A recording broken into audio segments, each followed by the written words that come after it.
Welcome friends to my YouTube channel pharma achievers.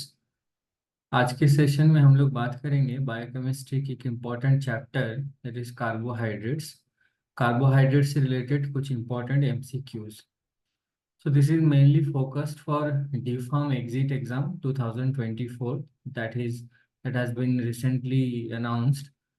सो हम लोग बात करेंगे कार्बोहाइड्रेट से रिलेटेड कुछ important MCQs.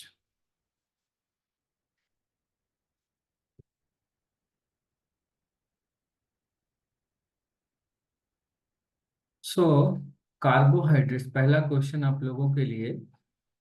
Carbohydrates are option A carboxylic acid compound, और it is a polyhydroxy aldehydes और कीटोन्स, और it is a polyhydroxy asters, और none of the above. So carbohydrates are known as polyhydroxy aldehyde और ketones.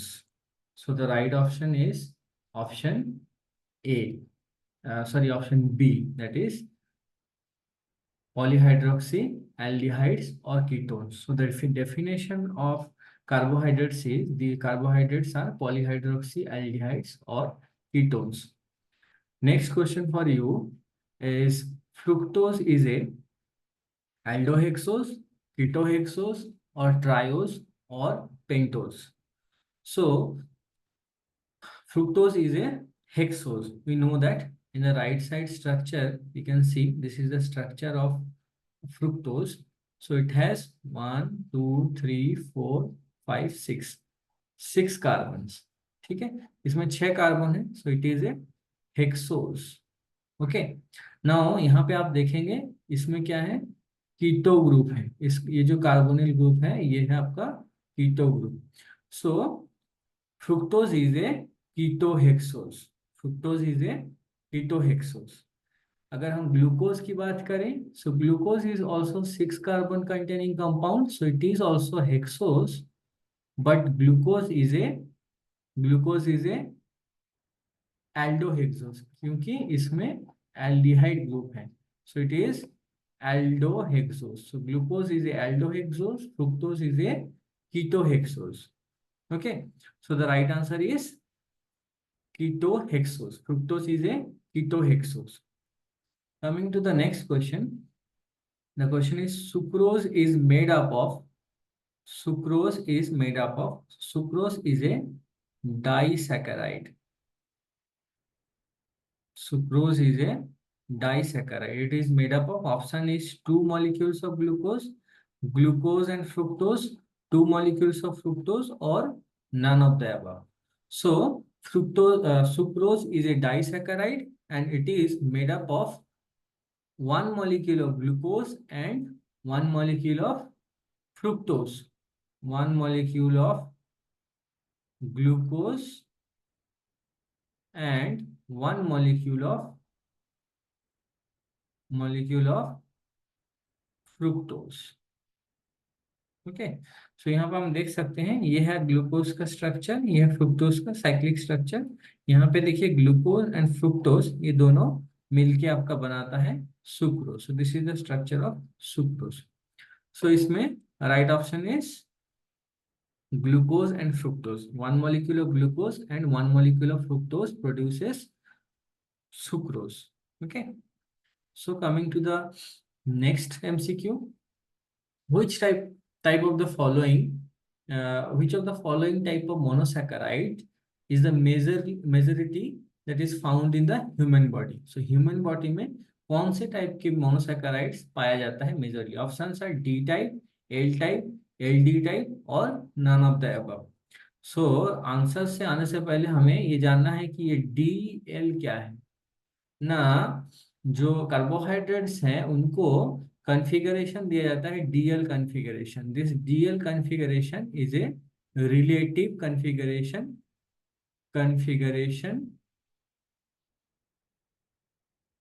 That is given to isomers. जो saccharides है उनमें अगर stereo isomers हैं तो उनको डीएल कॉन्फ़िगरेशन, ये रिलेटिव कॉन्फ़िगरेशन दिया जाता है।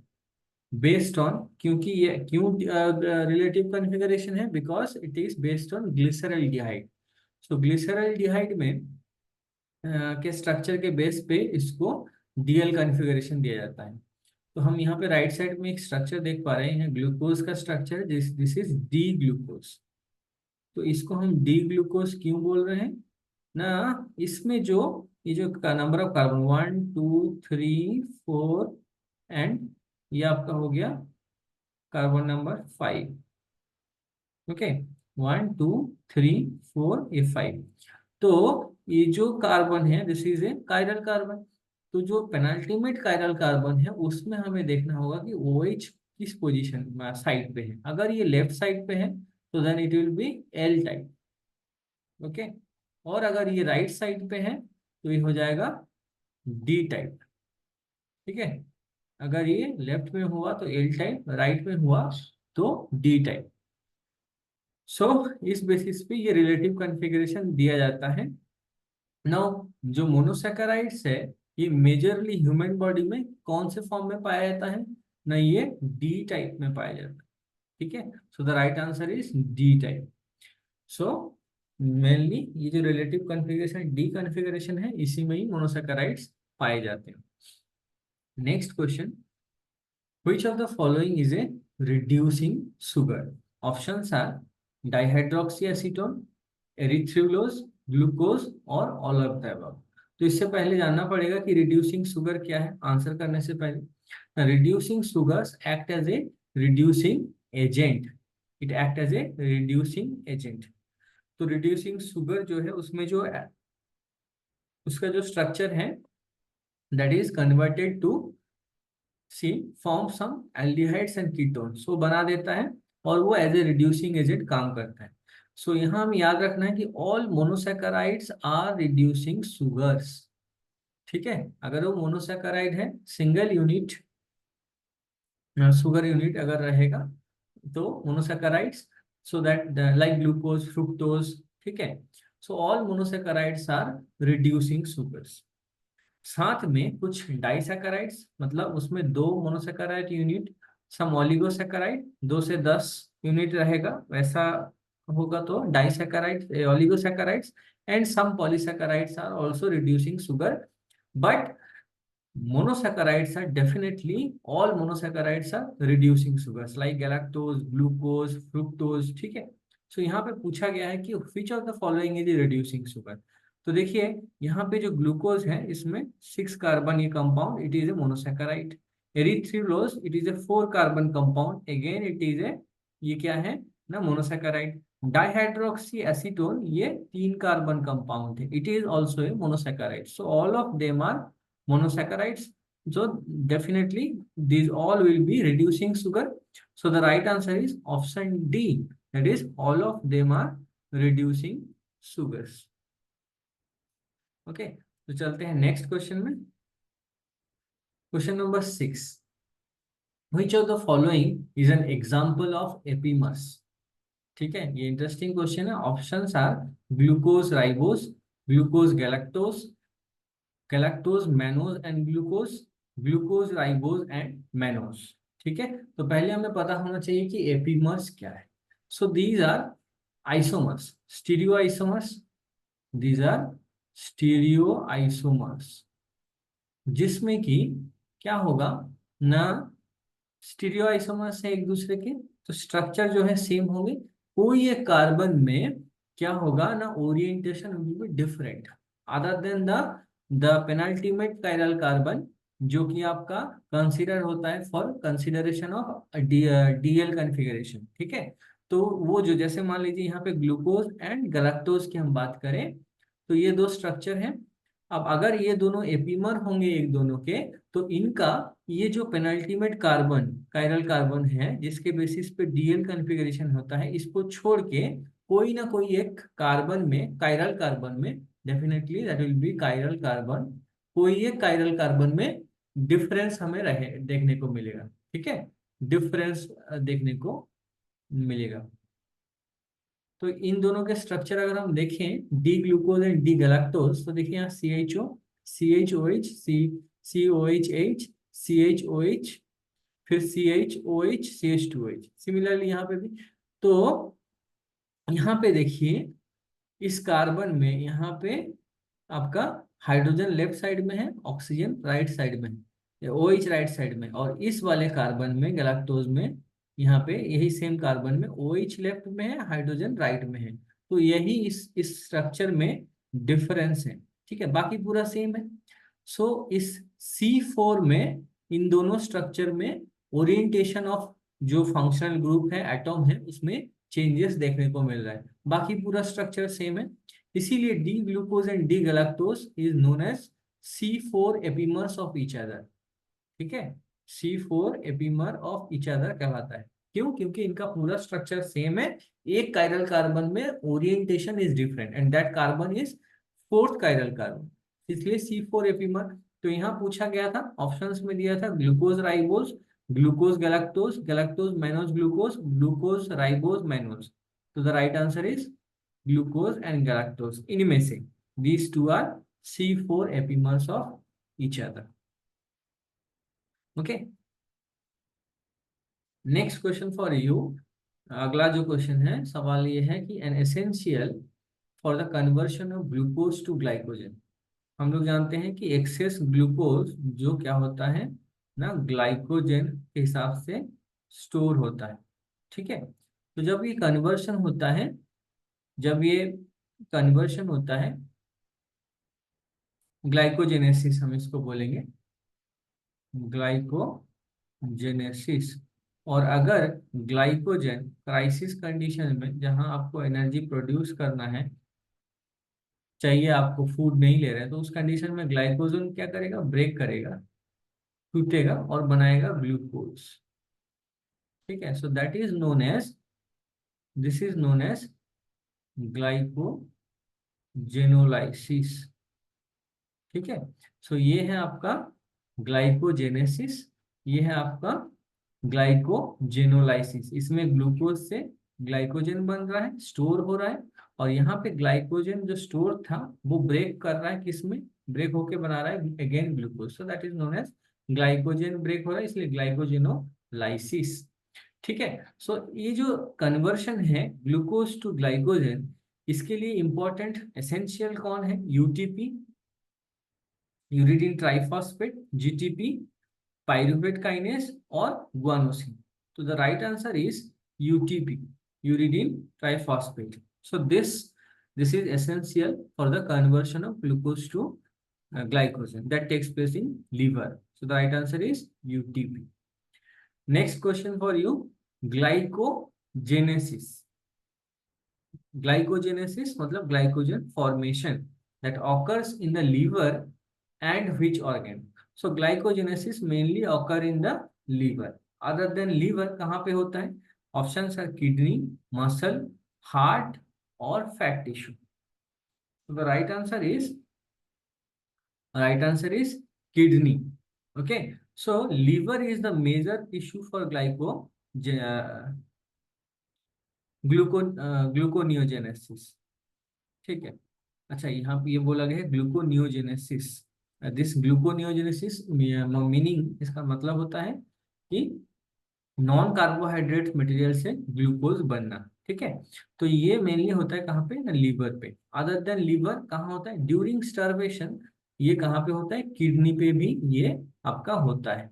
ठीक है, ग्लूकोनियोजेनेसिस होता है। The right answer is kidney, liver पे होता है और किडनी पे होता है। So moving to the next question. Next question for you is the first product of glycogenolysis. Glycogenolysis मतलब ग्लाइकोजन ब्रेक कर रहा है। ठीक है, और ब्रेक होके क्या बनाएगा, ग्लाइकोजन ब्रेक होके बनाएगा glucose. Right, so options are glucose 6 phosphate, glucose 1,6 diphosphate, glucose 1 phosphate, fructose 1 phosphate। ठीक है, सो ग्लाइकोजेनोलाइसिस, यहाँ पे राइट साइड में आप देखेंगे ग्लाइकोजन ब्रेक होके आपको क्या देगा ना, अल्टीमेटली ग्लूकोज देगा। ठीक है, ग्लाइकोजेनोलाइसिस पहला स्टेप देखिए, इन प्रेजेंस ऑफ ग्लाइकोजन फॉस्फोराइलेस, इस एंजाइम के प्रेजेंस में क्या होता है, ना ये one molecule of glucose 1 phosphate ये रिलीज करता है, ठीक है, धीरे धीरे सिक्वेंशियली इसको ये रिलीज करता है। सो पहला स्टेप में आपका ग्लाइकोजेन जो है that is converted to glucose 1 phosphate. Okay, so इनमें से देखिए फर्स्ट प्रोडक्ट कौन होगा फिर, glucose 1 phosphate. So option C is correct. Next question, enzymes concerned with the citric acid cycle. Citric acid cycle is also known as TCA cycle, tricarboxylic acid cycle, ठीक है, that are found. तो TCA cycle में जो enzymes involve है वो कहाँ पे पाया जाता है? Options are nucleus, ribosomes, mitochondria और non particulate cytoplasm. So the right answer is mitochondria. Okay, so TCA cycle के जो एंजाइम्स हैं those are found in mitochondria. तो कहाँ पे होगा टीसीए साइकिल फिर? इन माइटोकॉन्ड्रिया, जहाँ पे इसका एंजाइम पाया जाएगा। नेक्स्ट क्वेश्चन, ये क्वेश्चन बड़ा इंटरेस्टिंग है, देन ये थोड़ा सा कंफ्यूजिंग क्वेश्चन है। The net gain of ATP during conversion of glucose to pyruvate. तो हम लोग ग्लाइकोलाइसिस जानते हैं, ग्लाइकोलाइसिस, ठीक है, क्या होता है इसमें? ग्लाइकोलाइसिस, ग्लाइसिस में ग्लूकोज जो है वो कन्वर्ट होता है टू पाइरुवेट, ठीक है, और यही पाइरुवेट फर्दर कन्वर्ट होता है एसिटाइल कोए में, और वो ये टीसीए साइकिल में एंटर करता है, ठीक है। सो ग्लाइकोलाइसिस में बोला गया है कि कितना एटीपी नेट गेन होता है ड्यूरिंग ग्लाइकोलाइसिस, ये चीज ध्यान रखना है, ड्यूरिंग ग्लाइकोलाइसिस। तो हम जानते हैं कि ग्लाइकोलाइसिस में जो पहला स्टेप है ग्लूकोज टू ग्लूकोज 6 फॉस्फेट, उसमें एक मॉलिक्यूल ऑफ एटीपी यूज होता है, एटीपी यहाँ यूज होता है, इसलिए इसको -1 दिखाया गया। अगेन फॉस्फोफ्रुक्टोकाइनेज एंजाइम जहाँ पे यूज होता है, फॉस्फोफ्रुक्टोकाइनेज, मैं इसका नेक्स्ट स्लाइड में इसका दिखा देता हूँ। The answer is 2 ATP, but I will explain that. यहाँ पे देखिए ग्लूकोज, ग्लूकोज से ये ग्लाइकोलाइसिस के स्टेप्स हैं, ग्लूकोज, ग्लूकोज से glucose 6 phosphate, then fructose 6 phosphate, then fructose 1,6 bisphosphate. इधर देखिए ये जो ग्लूकोज है ये एटीपी यूज कर रहा है टू प्रोड्यूस ग्लूकोज 6 फॉस्फेट, यहाँ 1 मॉलिक्यूल ऑफ एटीपी यूज हो गया। अगेन फ्रुक्टोज 6 फॉस्फेट से फ्रुक्टोज 1,6 बिसफॉस्फेट जब बन रहा है वहां पे भी एटीपी यूज हो रहा है, ठीक है, तो हमारा 2 मॉलिक्यूल ऑफ एटीपी यूज हो गया। अब देखिए यहाँ पे बन कहाँ रहा है ना, 1,3-बिसफॉस्फोग्लिसरेट से जब 3 फॉस्फोग्लिसरेट बनता है तो वहां पे हमें एटीपी मिलता है, ठीक है, वहां पे हमें एटीपी मिलता है। कितना एटीपी मिलता है ना, ये जो 1,3-बिसफॉस्फोग्लिसरेट है ये एक बार जब साइकिल जाएगा तो एक एटीपी मिलेगा, है ना, एक एटीपी मिलेगा। अब जैसे ये glyceraldehyde 3 phosphate and dihydroxy acetone phosphate दो बनता है स्टेप में, तो ये जो डाइहाइड्रोक्सी एसीटोन फॉस्फेट है अगेन कन्वर्ट होता है ग्लिसरॉल्डिहाइड 3 फॉस्फेट में। मतलब ये जो प्रोडक्ट हमें मिलेगा ये 2 साइकिल चलेगा, एक हैफ के लिए डाइहाइड्रोक्सी एसीटोन फॉस्फेट के लिए और एक ग्लिसरॉल्डिहाइड 3 फॉस्फेट के लिए। तो जैसे ग्लिसरॉल्डिहाइड 3 फॉस्फेट 1,3-बिसफॉस्फोग्लिसरेट में कन्वर्ट हुआ फिर 3 फॉस्फो, तो वहां पे हमें एक एटीपी मिला। अगेन जब ये DHAP dihydroxy acetone phosphate convert होगा इसी स्टेप्स के थ्रू, तो वहां पर भी इस स्टेप पे हमें एक और एटीपी मिलेगा, ठीक है, तो मतलब इस स्टेप में हमें 2 एटीपी मिला। ये है सबस्ट्रेट लेवल फॉस्फोराइलेशन, मतलब डायरेक्टली हमें ड्यूरिंग कन्वर्शन हमें मिलता है, एक ये मिला। अगेन देखिए फॉस्फोइनोल पाइरूवेट जब आपका पाइरूवेट में कन्वर्ट होता है वहां पे भी हमें क्या मिलता है ना, एटीपी मिलता है। कितना एटीपी ना, ग्लिसरॉल्डिहाइड 3 फॉस्फेट का पाथवे के लिए एक एटीपी, डाइहाइड्रोक्सी एसीटोन फॉस्फेट जब ग्लिसरॉल्डिहाइड में कन्वर्ट होगा तो फिर एक और एटीपी, तो मतलब इसमें हमें 2 एटीपी मिलेगा। 2 क्यों, कोई पूछ सकता है कि सर एडीपी एडीपी से एटीपी बन रहा है तो एक ही तो बन रहा है, नहीं, ये जो कन्वर्शन है ये ग्लिसरॉल्डिहाइड 3 फॉस्फेट एक बार चलेगा, फिर डाइहाइड्रोक्सी एसीटोन फॉस्फेट ग्लिसरॉल्डिहाइड में 3 फॉस्फेट में कन्वर्ट, तो ये एक्चुअली में 2 मॉलिक्यूल हो जाता है। तो 2 के लिए यहाँ पे 2 हो गया और यहाँ पे 2, तो टोटल देखिए नेट गेन ऑफ एटीपी यहाँ पे आपको 2 मिला, इधर आपको 2 मिला, मतलब 4, और 2 यूज हुआ, तो मतलब कितना, 2 एटीपी। ठीक है। तो अगर आपको बोला जाए कि ड्यूरिंग कन्वर्शन कितना एटीपी आपको मिलता है, तो आप बोलेंगे उसमें जो यहाँ पे पूछा गया है कि during conversion glucose to pyruvate आपका 2 मॉलिक्यूल्स ऑफ एटीपी आपको मिलता है। लेकिन अगर हम ओवरऑल एटीपी गेन देखें, ओवरऑल मतलब ग्लाइकोलाइसिस हुआ, फिर आपका क्रेब साइकिल होता है, जो ग्लाइकोलाइसिस में एक यहाँ पे एक एनएडीपीएच बनता है। ठीक है। एनएडीपी प्लस जो है वो एनएडीपीएच में कन्वर्ट होता है, रिड्यूस्ड एनएडीपी बनाता है। तो वो जो एनएडीपीएच और एनएडीएच जो बनता है वो इलेक्ट्रॉन ट्रांसपोर्ट चेन के थ्रू 2 मॉलिक्यूल्स ऑफ एनएडीपीएच यहाँ पे बनता है। तो वो कितना देता है एटीपी ना, एक एक एक देता है, 3 3 करके, तो टोटल 6 एटीपी हमें मिलता है इसके चलते। इस ईटीसी इलेक्ट्रॉन ट्रांसपोर्ट चेन के थ्रू आपका जो एनएडीपीएच बनता है वो 6 एटीपी देता है। तो नेट गेन जब ओवरऑल देखेंगे तो ये 6 उसके साथ जुड़ जाएगा, मतलब जो हमने अभी देखा कि 2 एटीपी, तो 6 + 2 दैट विल बी 8 एटीपी, अगर हम ओवरऑल बोले। और अगर ड्यूरिंग कन्वर्शन बोले तो तब होगा आपका 2 एटीपी।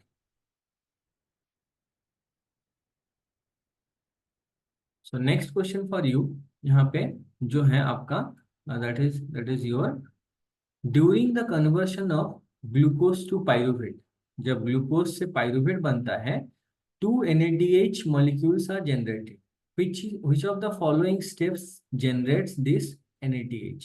मतलब ग्लाइकोलिसिस में हमें जब ग्लूकोज से हम पाइरूवेट बनाते हैं तो हमें 2 मॉलिक्यूल ऑफ NADH और NADPH, DPH जो भी बोले, तो वो हमें मिलता है। तो ये कौन से स्टेप में बनता है, देखिए यहाँ पे देखिए, ये जो स्टेप है आपका ग्लिसरल्डिहाइड 3 फॉस्फेट से आपको, जब आपका 1,3 बिसफॉस्फोग्लिसराइड बनता है, ये जो कन्वर्शन है, यहाँ पे आपका NADH बन रहा है। ठीक है। सो द ऑप्शंस यहाँ पे जो दिया है उनमें से कौन सा सही होगा, कन्वर्शन ऑफ फ्रुक्टोज 6 फॉस्फेट नहीं, conversion of glyceraldehyde 3 phosphate to 1,3 bisphosphoglyceride, right. So the right option is option B. Okay. Next question for you, which of the following is a monosaccharide. बहुत सिंपल, मोनोसैकेराइड अब हम लोग जानते हैं, मैं पहले discuss कर चुका हूँ कि fructose is a monosaccharide, glucose is a monosaccharide, this maltose is a disaccharide. 2 molecule of glucose से बनता है। सुक्रोज फ्रुक्टोज और ग्लूकोज से बनता है, हमने पहले देख लिया। Starch is a polysaccharide, so the right answer is fructose. Fructose is ए यहाँ पे monosaccharide. Okay. Next question for you, अगला जो सवाल है वो है कि the end product of glycolysis under anaerobic condition. अगर आप लोग ग्लाइकोलाइसिस पढ़े हैं अच्छे से तो आपको पता होगा कि ग्लाइकोलाइसिस जब एरोबिक कंडीशन में बनता है तो the end product is pyruvate. Aerobic condition में, एरोबिक सुटेबल ऑक्सीजन अवेलेबल है, तो the end product is pyruvate. ठीक है। अगर वो एनारोबिक कंडीशन में बन रहा है, एनारोबिक कंडीशन में है, तो ग्लाइकोलाइसिस का एंड प्रोडक्ट क्या हो जाएगा ना, लैक्टेट और लैक्टिक एसिड। जो पाइरूवेट बनता है वो further in presence of lactate dehydrogenase वो बनाता है लैक्टेट और lactic acid. So the end product of glycolysis under anaerobic condition is lactic acid. Moving to the next question, gluconeogenesis जो अभी पहले आया था क्वेश्चन में, that is conversion, it is the production of glucose from non carbohydrate molecules. Question यहाँ पे ये है, which of the following is not substrate for gluconeogenesis. तो इस ग्लूकोनियोजेनेसिस का मतलब है कि production of glucose from non carbohydrates. तो ये कौन से नॉन कार्बोहाइड्रेट से आपका बनता है, ठीक है, यही जानना है हमें। इस क्वेश्चन का जो एक्चुअल अंडरस्टैंडिंग जो हमें पता होना चाहिए वो है कि कौन से नॉन कार्बोहाइड्रेट से आपका ग्लूकोज बनता है in gluconeogenesis. Options are lactate, alanine, glycerol, acetyl कोई। ठीक है। राइट साइड में जो ये जो पाथवे है, it is the gluconeogenesis pathway. Gluconeogenesis और नियोग्लूकोजेनेसिस भी इसको बोला जाता है। तो ये पाथवे क्या होता है आपका, देखिए ये जो है टीसीए साइकिल का पाथवे है, तो ये रिवर्स में जाता है, ये रिवर्स में जाके ऐसे ग्लूकोज बनाता है, ठीक है। सो ये जो हाइलाइटेड है, glycine, alanine, serine, cysteine, lactate, ये जो अमीनो एसिड है, फिनाइल एलानिन, टाइरोसिन, प्रोपियोनेट, ये सारे जो अमीनो एसिड है, साथ में ये propionic acid, these all are substrate, ठीक है। दीज ऑल आर सबस्ट्रेट जहां से आपका ये जो ग्लूकोज बनता है, ठीक है। ये देखिए कहाँ कहाँ पे ये एंट्री कर रहा है, ये जो अमीनो एसिड्स हैं टीसीए साइकिल पे एंट्री करता है। यहाँ पे देखिए ग्लाइसिन, एलानिन, ये सारे पाइरूवेट में कन्वर्ट होता है, लैक्टेट पाइरूवेट में कन्वर्ट होता है। दिस कम्स पाइरूवेट से ऑक्सलो एसीटेट, फिर वो बनाता है फॉस्फोइनोल पाइरूवेट, और वो फॉस्फोइनोल पाइरूवेट रिवर्स में ग्लाइकोलाइसिस में रिवर्स में जाके 2 फॉस्फोग्लिसरेट, 3 फॉस्फोग्लिसरेट ऐसे करके जाते जाते वो ग्लूकोज बनाता है। तो ये इसका प्रोसेस है। तो मतलब ग्लिसरॉल से आपका, ग्लिसरॉल कहाँ एंट्री करता है, डाइहाइड्रोक्सी एसीटोन फॉस्फेट के थ्रू एंट्री करता है इन रिवर्स ग्लाइकोलाइसिस, इसको अगर हम बोल रहे हैं तो वहां एंट्री करता है और ग्लूकोज बनाता है। तो ग्लिसरॉल इज ए सबस्ट्रेट, ठीक है, जहां से आपका आपका न्यू ग्लूकोजेनेसिस होगा, ग्लूकोज बनेगा। Lactase is substrate, different amino acid, propionic acid, ठीक है, these all are substrate. But acetyl CoA, ये देखिए it is not a substrate, इसके थ्रू तो एंट्री नहीं करता है, ये जो न्यू ग्लूकोजेनेसिस नहीं होता है। So, which is not substrate for gluconeogenesis?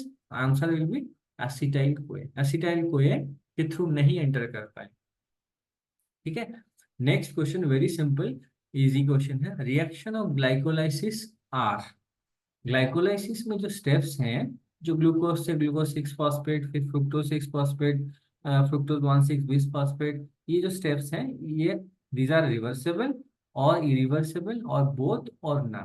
तो हम लोग देख चुके हैं कि glycolysis is a mixture of reversible and irreversible, both process present there. So this is a reversible and irreversible, both, दोनों मिला के रहता है इसमें स्टेप्स जो है, ठीक है। So the right option is option C. Next question, simple, EMP pathway. EMP, 3 scientist का नाम है, EMP, Embden, Meyerhof and Parnas. उनके नाम पे ये ईएमपी पाथवे नाम आया है, Embden, Meyerhof and Parnas. So this is the another name of, कौन से जो पाथवे है उसका दूसरा नाम है ये। Options are glycolysis, photosynthesis, Krebs cycle और Cahill cycle, right? So this is the another name of EMP pathway, is the another name of glycolysis. Glycolysis also known as EMP pathway. Moving to the next question. अगला जो सवाल है वो है कि a product of glycolysis that is consumed in alcoholic fermentation, anaerobic condition, alcoholic fermentation में कौन सा प्रोडक्ट है ग्लाइकोलाइसिस का जो कि यूज हो जाता है। Options are carbon dioxide, ATP, NADPH और all of the above. Interesting question, glycolysis का कौन सा प्रोडक्ट जो अल्कोहलिक फर्मेंटेशन में यूज होता है। The right answer is NADPH.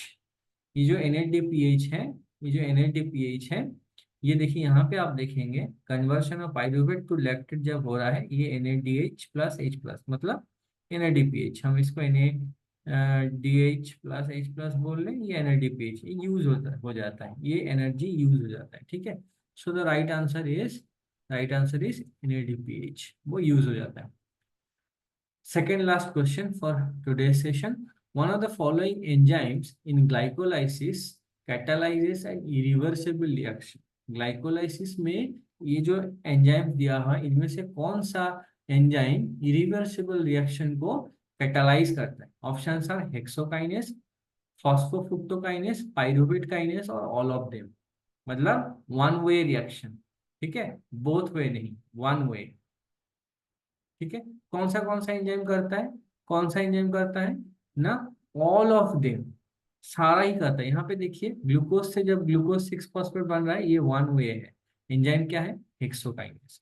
Another देखिए फॉस्फोफ्रुक्टोकाइनेस कहाँ पे है, यहाँ पे फॉस्फोफ्रुक्टोकाइनेस फ्रुक्टोज 6 फॉस्फेट से फ्रुक्टोज 1,6 बिस फॉस्फेट बना रहा है, ये स्टेप भी वन वे है, ठीक है, मतलब ये इरिवर्सिबल प्रोसेस है।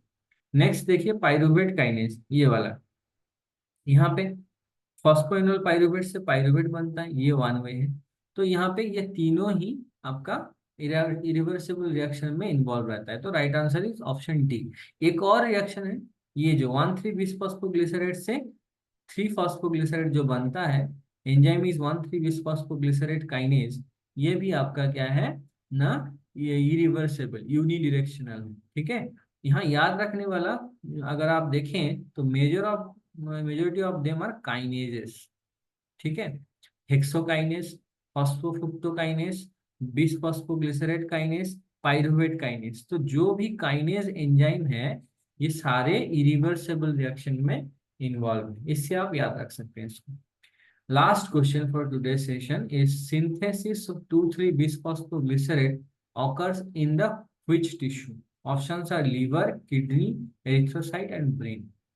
तो पहले तो जानना पड़ेगा कि ये जो 2,3 बिसफॉस्फोग्लिसरेट ये कहाँ बन रहा है, क्योंकि ग्लाइकोलाइसिस में हम लोग देखे हैं कि 1,3 बिसफॉस्फोग्लिसरेट से 3 फॉस्फोग्लिसरेट बनता है ना। This is A bypass pathway, bypass pathway, उसका नाम क्या है, रैपोपोर्ट, रैपोपोर्ट लुबेरिन साइकिल, ठीक है।